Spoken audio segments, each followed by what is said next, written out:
see if we're up to it. Let's go. Ready? There you go.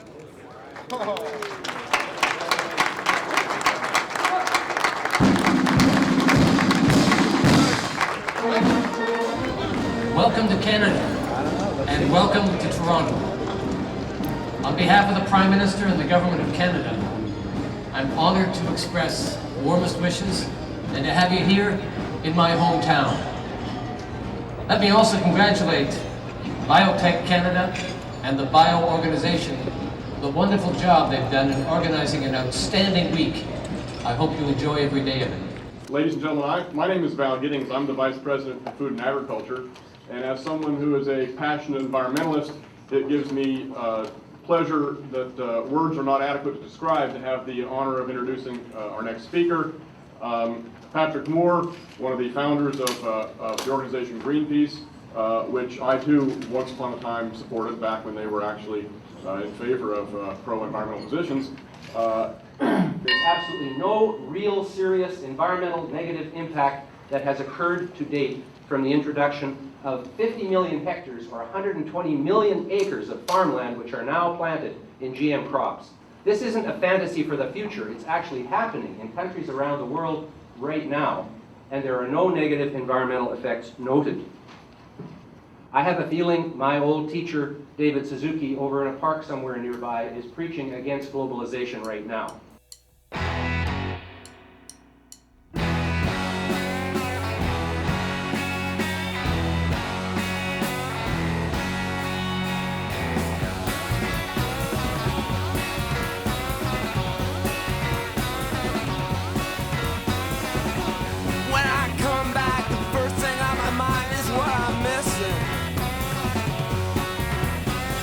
Talk to me right now, I'm not the one that you should stop and try to question.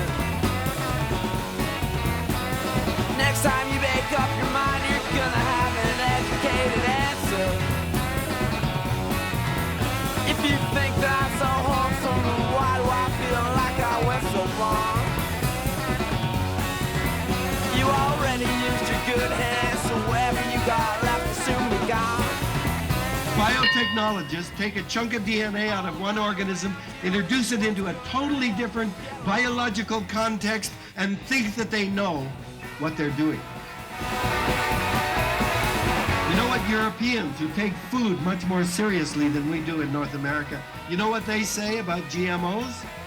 If you want to find out whether they're dangerous or not, just watch the Canadians. They're doing the experiment for us.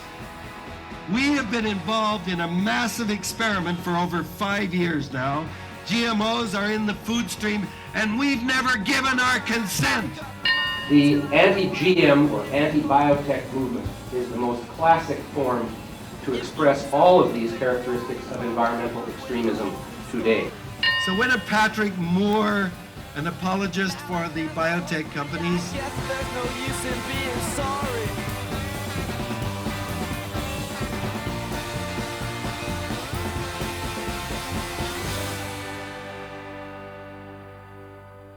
It works on both sides. You have the extreme groups on the anti-GMO. You also have big business, which I don't trust all the time or ever, telling you something else on the other side. We're stuck in the middle.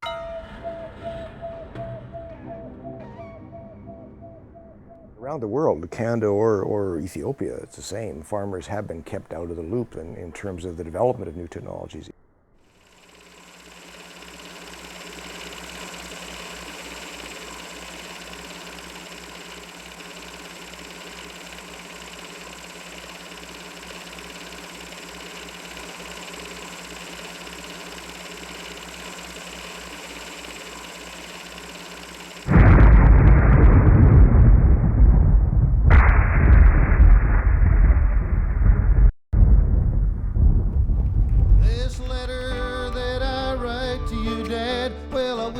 Sign my name, for though I did not want to tell you, I felt I had to anyway. It's rained for weeks and it flooded the creek, and I lost the whole crop of grain, and the man at the bank wouldn't loan me the money to plant that field again. So today, Dad, I sold the old John Deere The man who bought it's gonna fix it up and put it in a museum. Well, I guess that's where this whole thing's gone. A picture for people to pay to look upon. That's how they lived in the old days, son. The sheep's in the meadow, can't find the cows. Little boy blue, he's got a job in town. Yesterday old McAllister came by, said that he's had enough. Between the government and the subsidies, well, he just couldn't keep up. And if welfare checks was farming, well, it's simply just rather not. And I didn't say nothing, Dad, as I watched him drive off. But today, Dad, I sold the old John Deere. The man who bought it's gonna fix it.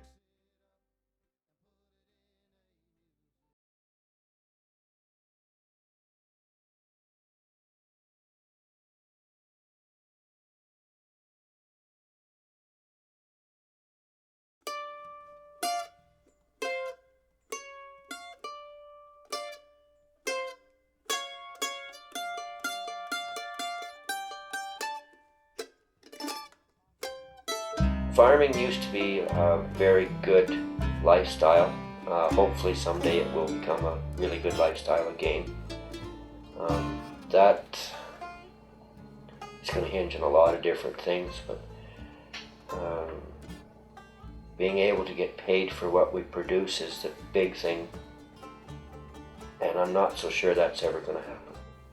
And everybody says, oh, it'll get better. I don't believe it. It used to be you'd get a couple of bad years, and then you'd get a good year. Or you'd get like five bad ones, you get 10 good ones. Now you get maybe 10 bad years, you get one good year. Things changed dramatically on the prairie in Canada because the crow rate was dropped, and that being the major direct subsidy for farmers in Western Canada. And then everything changed. And at the same time, the federal government pulled also a lot of funding to research in agriculture and agri-food Canada that was directed at farmers. And that also made things change. And I think farmers went into a bit of a free fall, and we lost a tremendous number of farmers. But it's just getting tougher and tougher, and the economics is overwhelming. The debt load we carry nowadays is astronomical. I mean, people in the city have no idea. They see us driving around in a new half-ton or something. They say, look at that farmer, you know, rich farmer. I could like to show them my bank accounts and my financial statements and say, I'll swap with you any day your little bit of loans compared to my $500,000 worth of loans that I carry. You know, there's this trend happening where net income for farmers is flat, gross income rises rapidly, and but all the gross income is sucked up with a parallel rise in input costs. I'm looking at that thinking, from a farmer's perspective, that's not a good thing. I'm 71. My neighbors are all in their 60s, and some are more than, are getting close to 80, are still farming. That tells us something, because the young generation do not want to be farmers, seeing what is happening to farmers. Well, I don't think we'll stop it. It'll keep getting worse. Yard lights are going to get a lot further apart every year. It's too bad.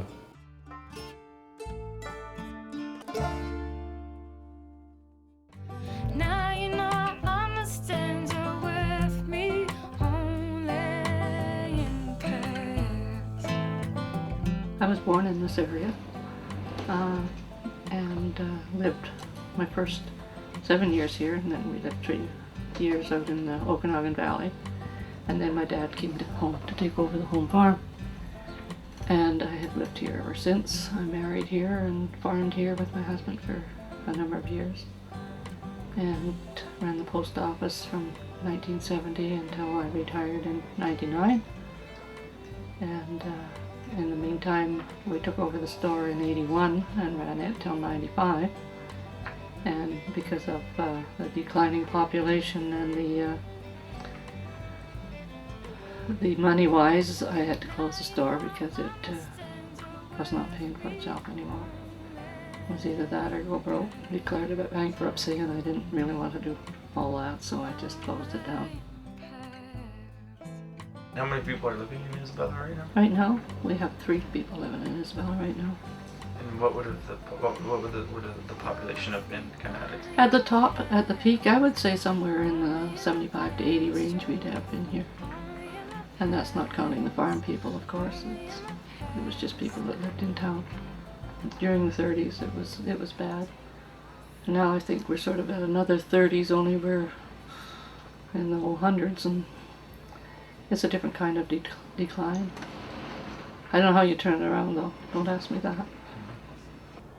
My trailer sits in here. Yeah.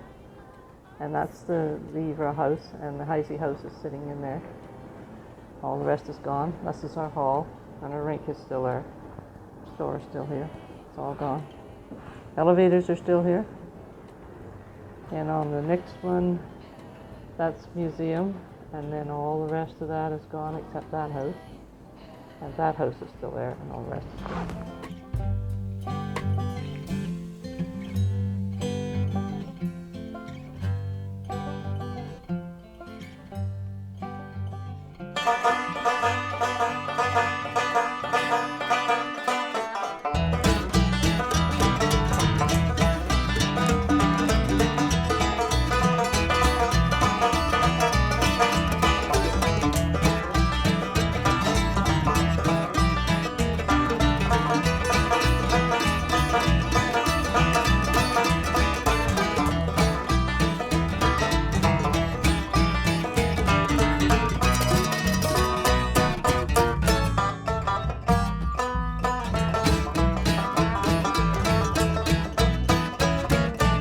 Genetic engineering is a tool, albeit a very powerful tool. This is not traditional breeding, it's something more than that.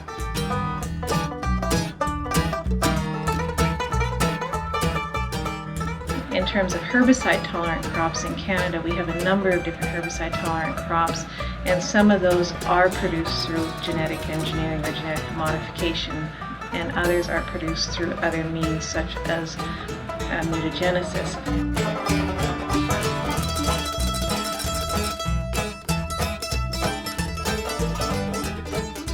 Transgenesis is really referring to use of what some people call recombinant DNA technology, which is basically where we can put parts of DNA from other species into plants where we would normally not have been able to introduce those through sexual means. Natural biological species concept, which is, that you can only mate within a species, that of course doesn't apply anymore now. It's genetic plus transgenics.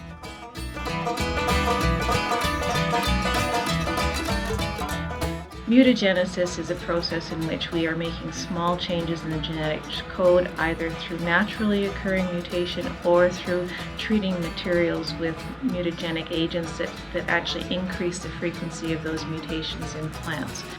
So the differences I see at least are you introducing changes from within, or are you introducing outside material? Outside means transgenesis, in my opinion. Mutagenesis usually refers to changes, changing the material you've got already. So they will act in a very similar fashion. So it's more the trait that's important and the type of chemical that you're working with, how frequently it's used in the production system, and how important it is in the production system that needs to be assessed on the basis of herbicide-tolerant traits. It is precisely because of the revolutionary nature of genetics, of biotechnology, that I think we have to consider all the more its potential impact and take it far more seriously than the scientific community is today. For the crops that are available today, most of them are from 2 or maybe 3 families of techniques. They're single genes. Genetically, we're very familiar with them. We've had a lot of exposure to them. And from a safety point of view, the concerns are really not that significant. I don't think we know enough to be doing what we are doing in agriculture. I think the technology has advanced far too rapidly relative to the science. Claims by the industry that we don't have hard evidence for the hazards as a result of the fact that no scientist in the world has adequate funding to study them, to study the consequences. Right now what's happening is that if there's risk assessment in GM products at all, and some people have argued that it doesn't exist, it's very expert defined. In fact, it's industry defined. But in the absence of democratic risk assessment and democratic choice of products, and in the absence of an independent science system that can authentically evaluate alternatives, authentically assess risks, what we basically have is a system of total irresponsibility. And I think we should never forget who the real proactive groups are in this whole debate, and who is most affected by this whole debate, and who should be the driving force in this whole debate, and that's the farm community. The farmer's knowledge is totally ignored. It's what the companies want to do to the farmer that they're testing out. It's not what the farmers want to have done. Local farm knowledge is something which is multiple generation. It's handed from generation of farmer to generation of farmer. It's something which is experience-based, so you don't learn about it in a book necessarily, but it's something that comes from the practice of production. Its very strengths are the weaknesses that confront science and expert-based science. There's only two ways to learn, either through books or the knowledge has to be passed down from the older generation. I had another asset, and that was that both my great-grandfather and grandmother and my great-uncle and great-aunt that had farmed before us, although they weren't highly educated people, they had a curiosity, and they had a lot of old agricultural textbooks from normal school and stuff going back to the turn of the century. And there was a lot of really good information in there on how to farm successfully and stay independent. They have so much to teach us and can teach us if we want to learn, if we want to ask the question, if we want to find out. Because these guys, they've done it, they've been there, they've seen it. Well, my dad always said, you know, and he farmed for 40 years, and he just said, well, you go and you listen to the experts and you nod in agreement, and you go home and you do the opposite and you're fine. And that was the thought of that generation, and we have worked that way as well. You have to retain some of the knowledge that your forebears learned through their own mistakes. We'll make our own mistakes too, and hopefully we can pass that knowledge on to the next generation. And we can add that knowledge together. Producers know the most about their land, about the place in which they farm, and so they have the richest kind of information, and most of this information is long-term, so that they're in a situation that they can make a valuable contribution to this whole idea of monitoring and that larger definition of risk assessment.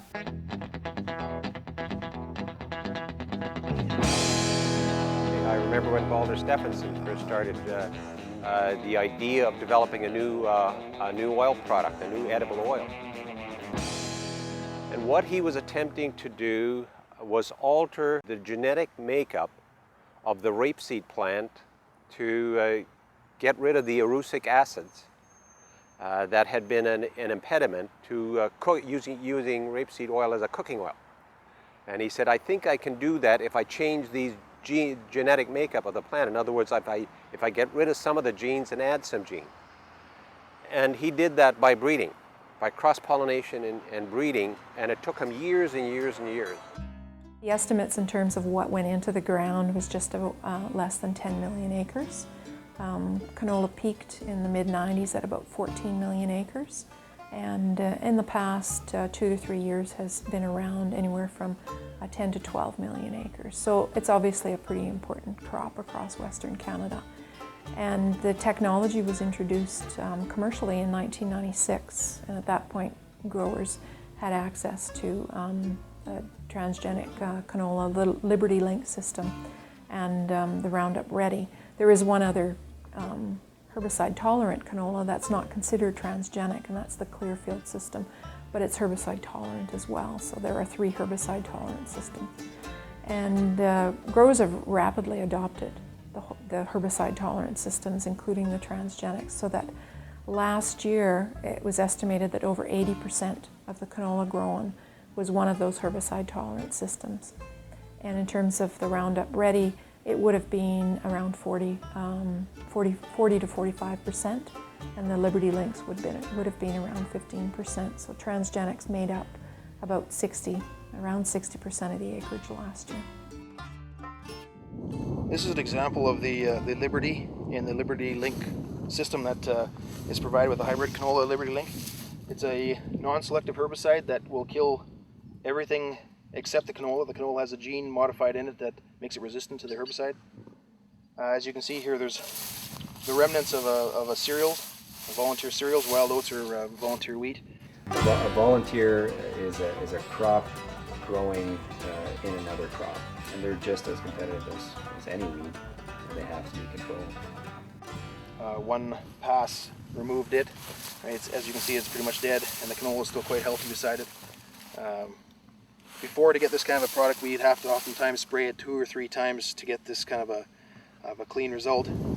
With this product, one pass at the right timing stage, and we've gotten excellent results, rather than having to spray it 3 and 4 times with 3 or 4 different chemicals. We have a very good reputation for our canola. It's worldwide renowned. Our genetics, our quality. We have the best quality product there is in the world. Definitely the herbicide-tolerant crops, especially canola, has been a boom to the canola industry. It's allowed canola to be seeded on land that had weed populations that could not be controlled economically using conventional canola systems. So there was a definite upfront benefit.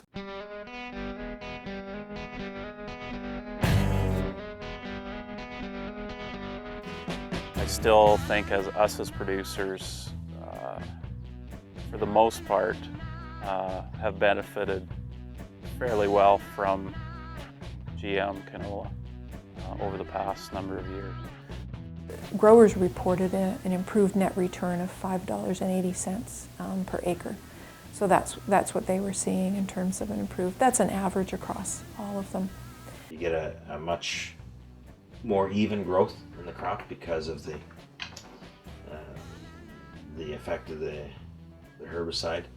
Plus, it also is a better killer of weeds. It's a lower cost. It's much easier for farmers to handle. When you think about the dockage. Dockage is primarily weed seeds and chaff. Because better weed control. You reduce the amount of weed seeds that are in the crop. If you're going from, in the example of canola, you're going from 10 to 2% or 3% dockage. That means that every time a truckload of canola goes down the road, he's hauling 7% more canola as opposed to a waste product. So in the overall scheme of things, it does reduce your transportation costs. The study estimated about an extra 2.6 million acres of one less tillage pass across the prairies due to the use of transgenic crops.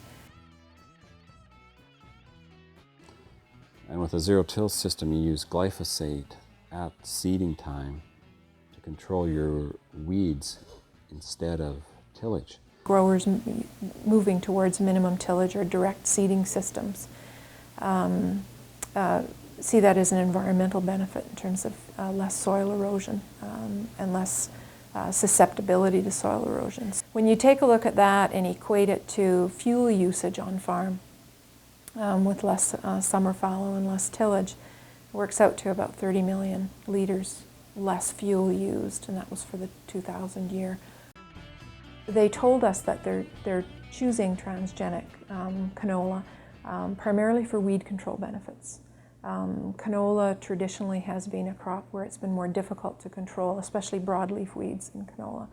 And so they saw the transgenic crops as an opportunity to get better weed control And they reported that essentially they are seeing good results in terms of better weed control.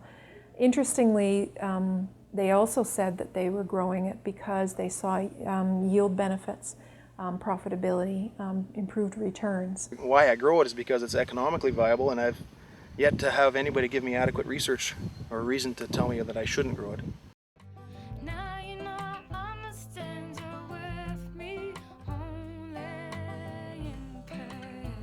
When did Isabella become a ghost town?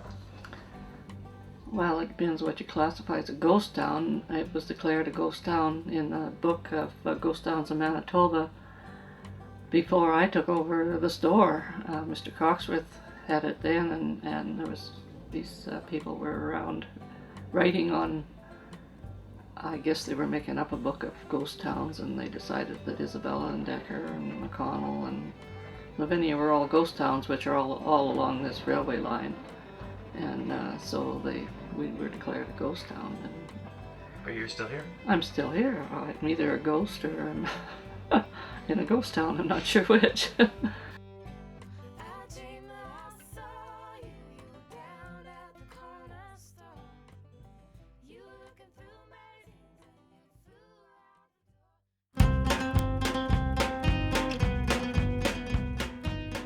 Every little step that we take doesn't seem like a big step, and yet it takes us a little farther down the path. And yeah, I think it really is time that we take a harder look at the overall impact of genetically modified crops.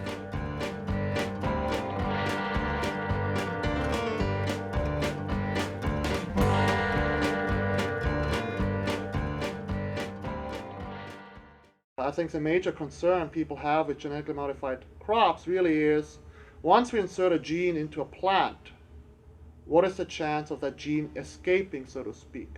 Can it get into related plants, related species? Can it move into non-genetically modified plants? And of course that door is obviously, probably some initial studies suggest that is open. What's the risk that the canola, the herbicide tolerance in canola will move around? Pretty high. Again, the question is not will it happen, the question is does it matter?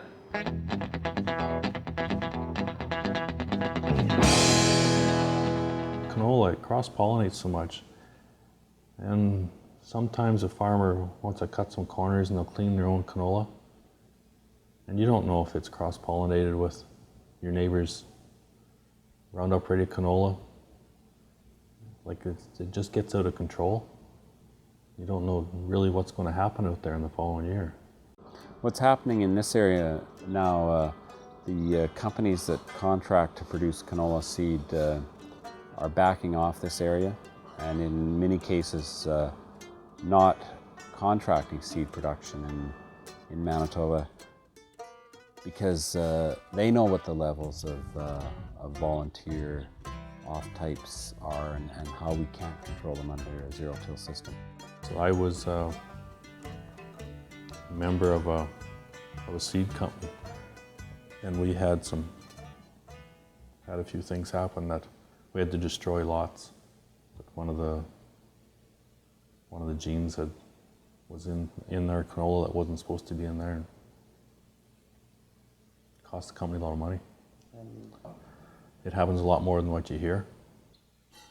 If I look back over, say, the last 5 years,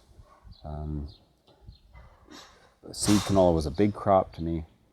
I know now that I'm giving up about $30,000 a year in income because we aren't producing seed canola anymore in this area. It's a major loss to this area. And that loss is due to the introduction of GM canola? Yes. Yes, definitely.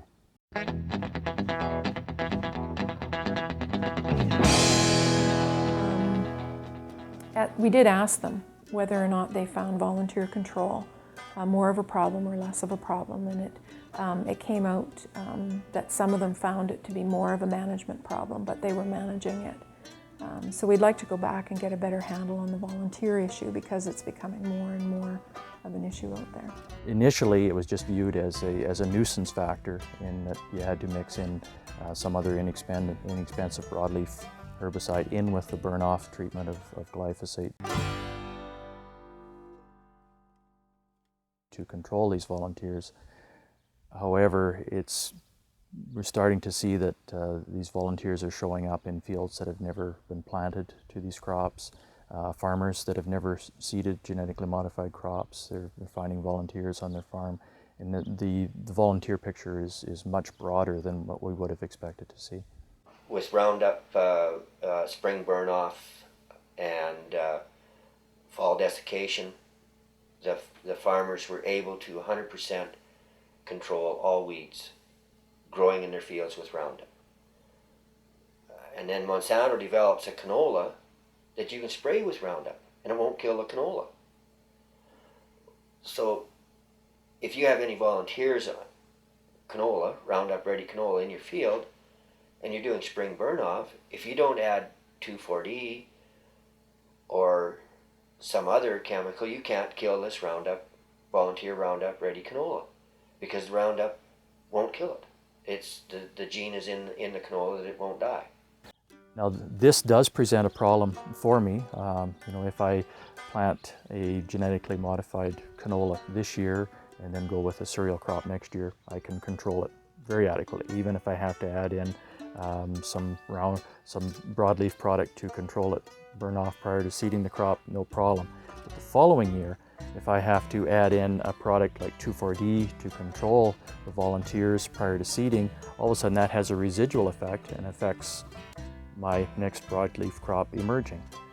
We see all the time in farm papers where they're trying to diagnose problems on field. So one of them is residual 2,4-D activity on broadleaf crops coming up. I'd also like to find out whether or not growers are actually seeing problems with volunteers 2 years out.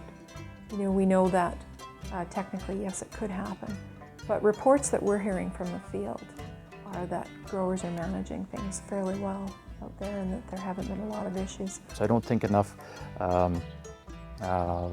attention has been paid to the fact that we have these crops growing volunteer not just the year after we grow them. In fact, I find on my own experience with my zero-till system is my volunteers are 2 years after I produce a crop. Genetically modified canola is, my main concern with it is when and where is it going to become a primary noxious or a secondary noxious weed. Can you describe what that is?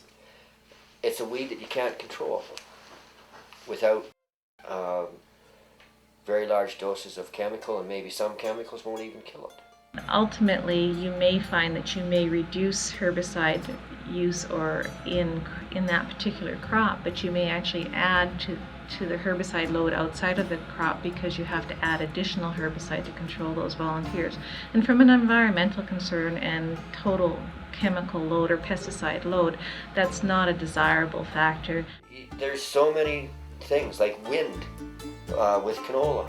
If you get a big wind on your canola field after it's swathed, your swaths start tumbling and rolling. They're all shelled before that canola swath stops tumbling and rolling. Now you've got a volunteer field of canola. Once a gene gets out there, and the gene now is like a weed, it's gotten into other genomes and it generates new weeds, so to speak. I don't see how we can get rid of them, to be honest. Yeah, I think in my mind the biggest environmental impact is that these crops are showing up in areas where they're not wanted. I guess when we were growing our conventional agriculture crops, we didn't seem to be concerned when they ended up in areas where they shouldn't be.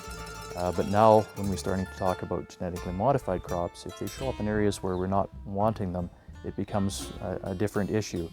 If it affects livelihood, as in the case of organic producers, their tolerance is zero.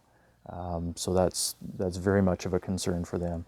If it's the case of glyphosate tolerant wheat for a zero-till farmer, if that appears on his land without his wanting it, then that becomes really a devastating event for him as well.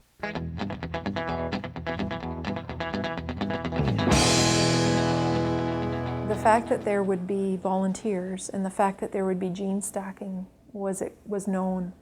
And you'll see in the regulatory documents that the federal government posts on their website, their decision documents, that this was not going to be unexpected, and that it would be, the perception is that it would be manageable. And I still think it's manageable, and that most growers are managing the volunteer issue and the potential that they have multiple resistant volunteers. But I think it's something that we need to go back and take a closer look at in terms of whether or not there are, impact in terms of production practices that are affecting them negatively. So we have situations where we have had fields that have been identified with triple resistant canola volunteers. Looking back, we should have known that it would spread quickly and it would cross-pollinate this quickly. But it's come as quite a surprise. I would never have imagined 5 years ago that I would have plant populations of 5 Roundup Ready canola per square meter, with 60% of them double resistant to Liberty as well, having never grown the crop. It's generally recognized that resistance to Roundup doesn't happen as quickly as with some other products. As recently as 1997, there was an article in Weed Technology written primarily by employees at Monsanto that Roundup resistance won't happen or can't happen for a number of reasons. And the article was fairly well done, and their arguments were relatively valid, but it does happen. You have to understand how important glyphosate is and how effective it is, and the sort of selection pressure that you're putting on a plant population when you spray glyphosate every year on a field, if there are glyphosate-resistant plants there. The chemical is it's about 4 times stronger now than what it was originally when it was brought out because of weed resistance. They're making it stronger and stronger. Roundup-resistant weeds have been found, naturally selected for in agricultural situations. And every year we find more. Every year we find more biotypes, more weeds, more species. And so it is happening, and it's going to happen more and more.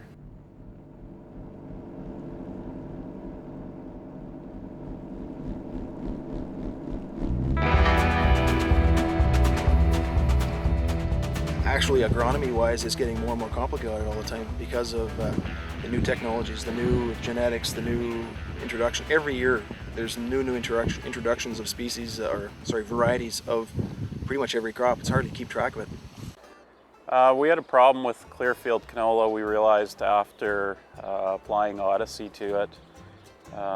It appeared to us in the first few days after we applied it that it was there was some maybe yellowing of the plants, kind of an indication of group 2 injury.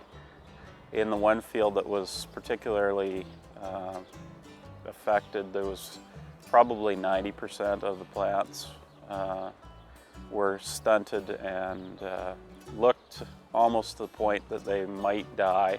It's obviously a lack of tolerance problem to the exact herbicide it was supposed to be tolerant or resistant to. So you're pretty traumatized a little bit, I guess, because our margins are so slim that every crop has to be a good crop and every acre has to be a good acre.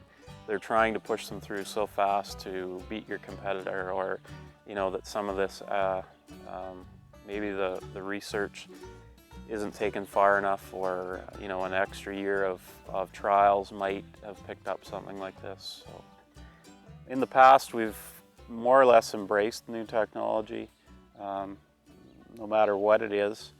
I guess in light of this, especially when it's been on our own farm, we'll maybe be a little bit more cautious about new technology.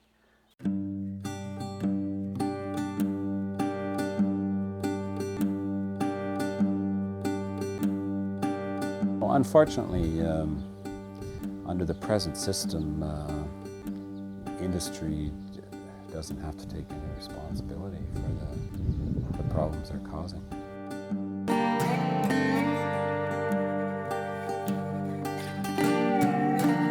In my case, Monsanto was been very involved at every step in the problems that I've been having, but they're not prepared to accept responsibility. They will only argue with you on a field-by-field basis. And even though we know that we have Roundup Ready canola on every field, they aren't prepared to admit that and compensate you for your additional costs on that. What you have to do is leave it until it's a problem, and then they will argue with you as to whether it's a problem or not. This goes back to the company that brought it to market. Now they've got to stand behind that product and say, you know, if you lost 10 bushels to the acre, we will cover that at market price. And I mean, that's really all I'm looking for. I think these companies have dealt adequately with producers that have concerns about these crops growing on their fields. They've either provided people to rogue plants or provided other herbicides to use to control them. But these are only one-time measures, and I think we're looking at something that is much more of a long-term sort of thing. Now that we have these volunteers, they're going to be in the picture for a long time, and I guess I'm really uncertain as to what the level of commitment of the companies are to control these in the long term. I think there are also concerns in my mind about the ability to so-called own genes that can reproduce by themselves and that can spread by themselves long after the industry may have disappeared or the company that produced them may have disappeared. They are still out in the environment. They still can reproduce on their own, and who has ownership and who has responsibility for those genes, and those things are not really very well clarified.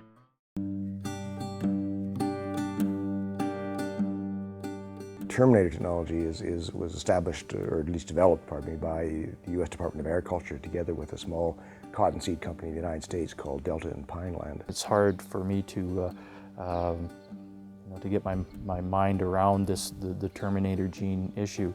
Initially, when it was first presented as an option for controlling the spread of genetically modified crops, a red light went on and said, no, we don't want that. When it was incorporated into seeds, that the seeds would die at the end of the growing season. So farmers would get a seed that they could plant, and they could harvest it, and they could use it as a commodity, but the seed would be dead at harvest time, so that farmers would have to go back and buy seed again. This is the end of a farmer saving his own seed for producing for another year. But then we saw the contracts signed between the farmers and the seed companies saying that he couldn't produce those crops for seed anyway, so that's taken away that argument. And now we seem to be to the point where we're presented with the Terminator gene again, and it seems like a good idea. While the companies originally said that their concern was to protect their technology, they've transformed themselves or reinvented themselves, and they're now saying that their strategy is not to do that. Their strategy is to save the world from GM contamination. It is an irony. We hated the idea when it first came out, and now we're looking at it as being our savior. I mean, the thought that you have a bad technology in the first place, that you can't control, and therefore you're going to then come up with yet another version of that bad technology to try to control the first one. It's a bit like hiring lions to get rid of the cats. You made me grand. You made me what I am. Take on my land. Parallel rail. Take on my land. Parallel rail. Monsanto advertises in their brochures, if you think your neighbor is growing Monsanto's genetic altered canola without a license, you should rat and squeal on your neighbor. I've had farm women phone me, crying on the phone, and say, what do we do? We've never had nothing to do with Monsanto. And we had these police here, intimidating, harassing us, threatening to take us to court. Who do you think the farmer thinks that did this to him? Was it this neighbor?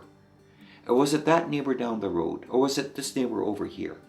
So all of a sudden you have this new suspicion created between farmers of not trusting one another. Of all the things to come out of the introduction of GMOs. To me, this is one of the worst things.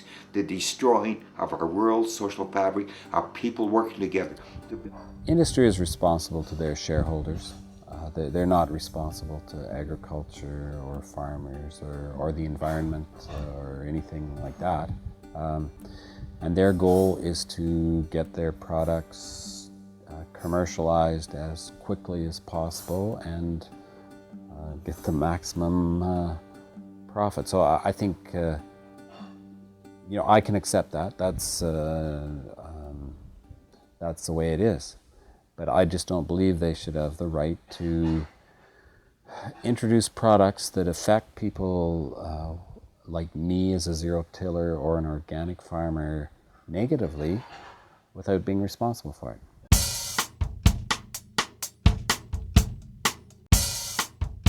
The real threat with the Roundup Ready crops is with zero-tillage. The main benefit of zero-till is for the health of the soil. And the healthier a soil is, the more productive it becomes, and that is probably the single biggest benefit to producers. Also, there's the cost factor. It's a less expensive crop production system than many of the conventional systems in place right now. Generally in Manitoba, we're probably sitting somewhere around 10% of the acres are under true zero tillage, and there's probably another 20 or 30% of the acres that are under some sort of reduced or minimum tillage. And when you talk about revolutions in agriculture, I'll argue that minimal till or no till is the greatest revolution of the last 50 years. Genetic engineering pales in comparison. I know some zero tillers and some minimum tillers that don't use Roundup Ready canola because they want to save essentially their Roundup applications for their pre-seed burn-off and for their minimum tillage operations. They'll go to one of the other herbicide-tolerant canolas. Yeah, over the last few years, we've started to see canola plants resistant to Roundup show up in our fields. We've never grown a crop of Roundup Ready canola. We have grown some of the other types of genetically modified canolas. Never the Roundup Ready canola because of the threat that it poses to zero tillage. And with a zero till system, you use glyphosate at seeding time to control your weeds instead of tillage. And what we're finding now is that Roundup Ready canola plants have been introduced onto the farm in whatever manner that we're unable to control. I believe the herbicide glyphosate and the fact that it had come off of patent and was available at a price that farmers could actually afford to use it has been part of the main factor. So that the herbicide itself has facilitated the no-till system, but the introduction of the herbicide-tolerant crops has not been part of that. Thanks to advancements in biotechnology, farmers can now grow crops like canola that require less tilling. And I thought, oh my God, this is the worst lie I've ever seen in advertising. But it's really an economic decision. And if you tip those economics away from zero-till, farmers will be forced to back into more intensive tillage. I don't know if zero-till will survive the introduction of Roundup Ready canola. It'll be tough.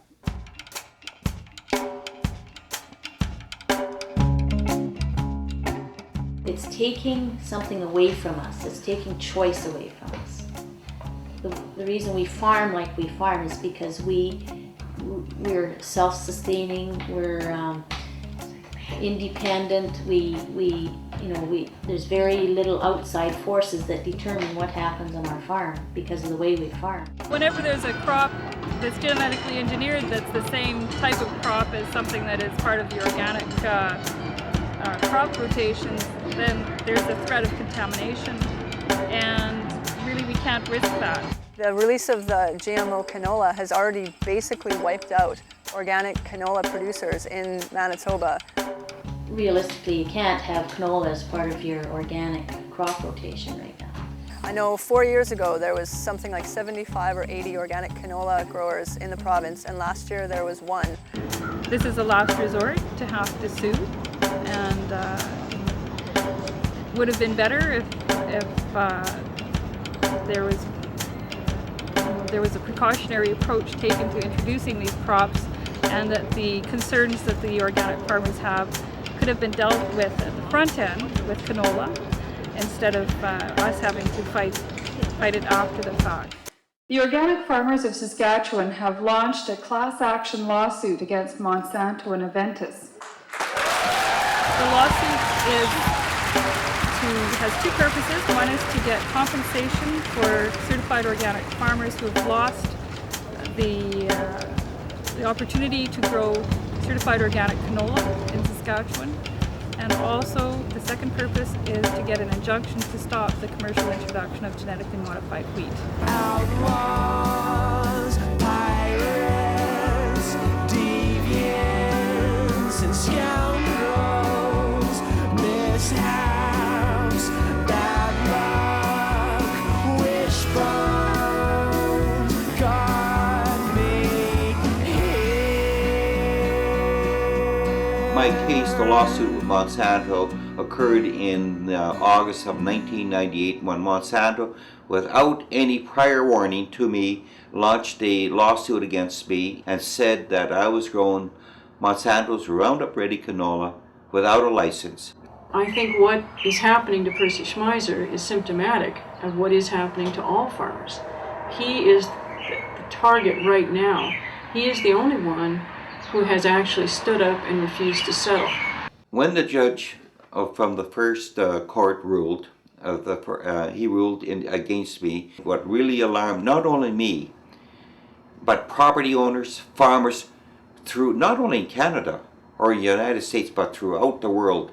And when he said it really basically doesn't matter how it gets into a farmer's field, we immediately applied to the Court of Appeal. They upheld the first judge's decisions.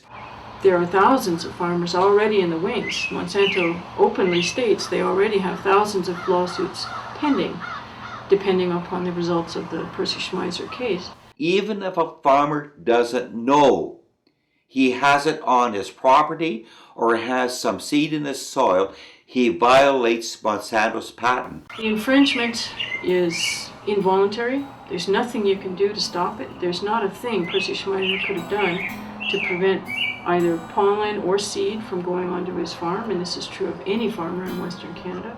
The legal system needs to catch up with the reality of what biological organisms are doing, because it's often not in that farmer's control that those genes appear in those situations. What it means to farmers all over the world is the loss and right to use your own seed. Once there is one plant, once there is some unstated fraction that is a Monsanto plant, the whole field becomes Monsanto's. Monsanto owns the field. Where does it stop? My rights as a farmer has been taken away because now I no longer can grow canola under fear of a lawsuit by Monsanto unless I grow Monsanto's Roundup Ready canola.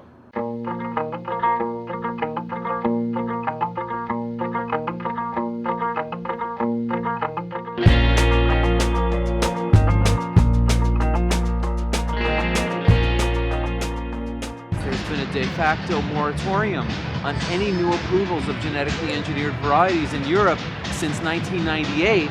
We lost Europe as an export market for canola because we introduced genetically modified canola into our system. There are about 35 countries in the world now that have taken significant steps to limit the use of this technology. I think it should be very clear to Canadian farmers that if they are not growing genetically engineered crops, they have a better market. The problem is the contamination now.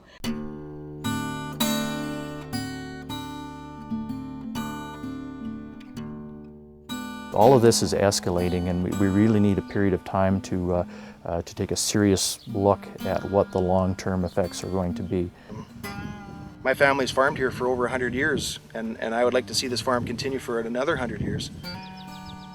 Which to say is I don't want to do what's wrong for the environment, and I know most of my friends who farm around here are not trying to purposely go out and destroy the environment either. We live here. we live closer to it than anybody does because we're outside all the time. You know, we're right into it.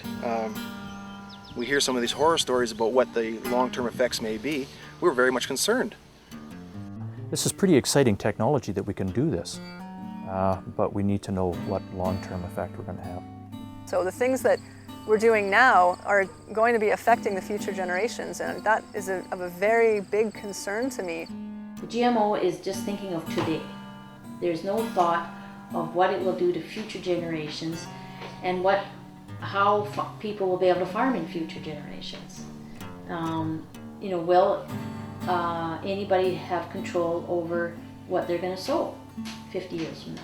Let's put the brakes on this a little bit and let's answer some of these questions, because you can't move ahead with so many questions out in the general public, the consumer, and with the farmers. We need some of these answered.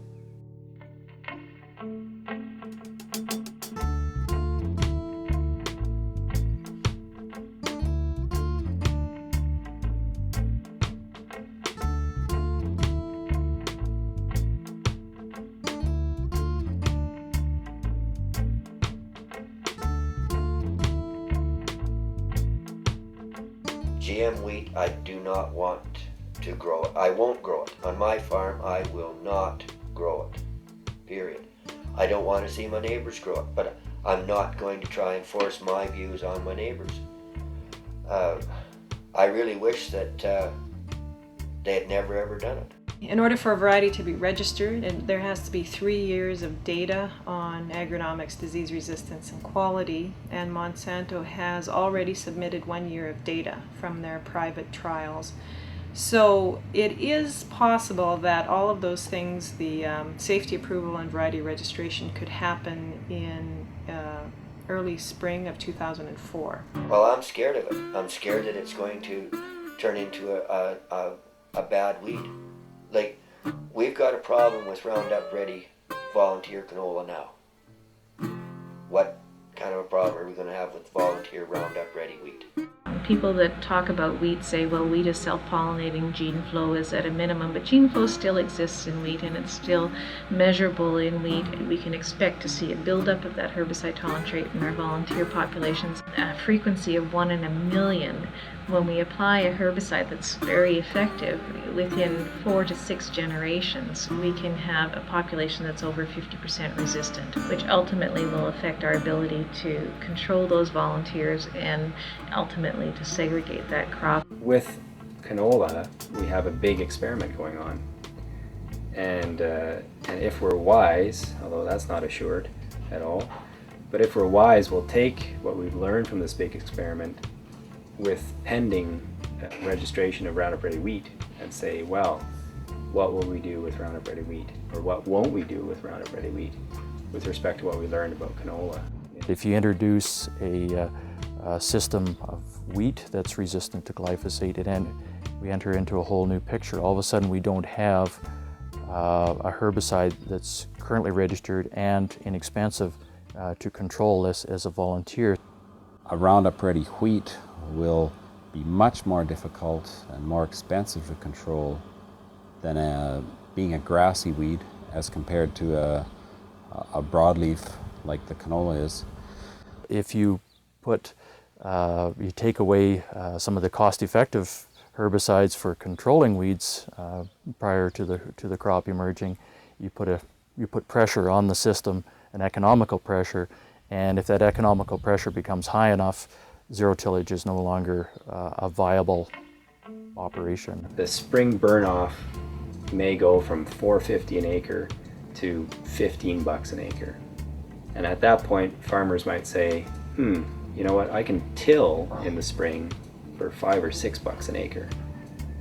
And I'm going to start tilling again. I have no idea how I would ever control it in my system, affordably. Technically it's possible, but from a practical point of view, I just can't see handling it.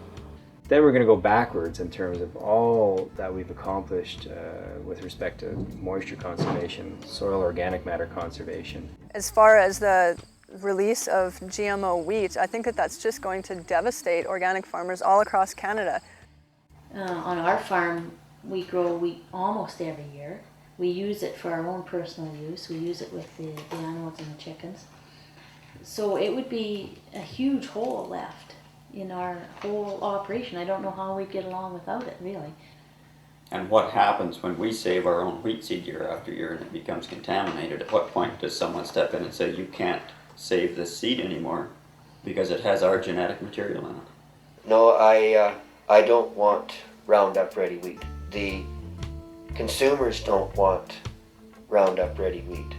The Europeans don't want it. We deal with about approximately 90,000 farmers through contracts where they will offer to the board, the wheat board, wheat and barley that they've produced for us to market on their behalf. And we deal with over 1,000 customers in over 70 countries to market that wheat and barley.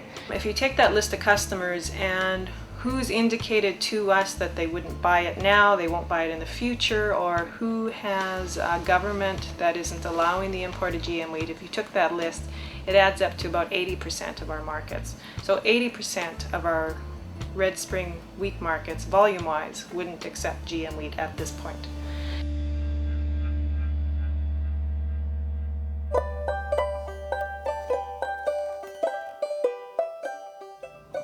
Well, I think farming's the greatest life there is, but if you can't make a living at it, there's no point of staying at it. Then what happens? They're at the age where they'd have to retrain, and there isn't a lot of jobs either.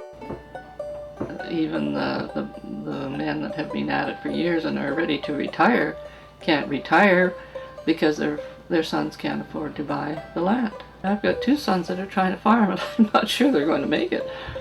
I mean, it's hard.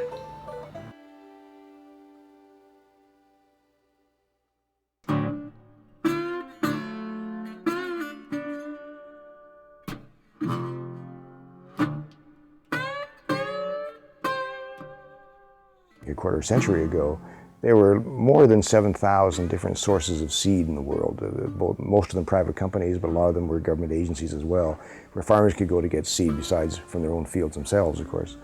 And none of those sources of the 7,000 had even 1% of the global market for the seed supply, not even close to that. Today, we have charitably 10 companies that make up about a third of the world, no, almost 40% of the world market for seed, for commercial seed. And of those 10 companies, in fact, we've got really 5 or 6 that really dominate. If we look at GM seed, we're talking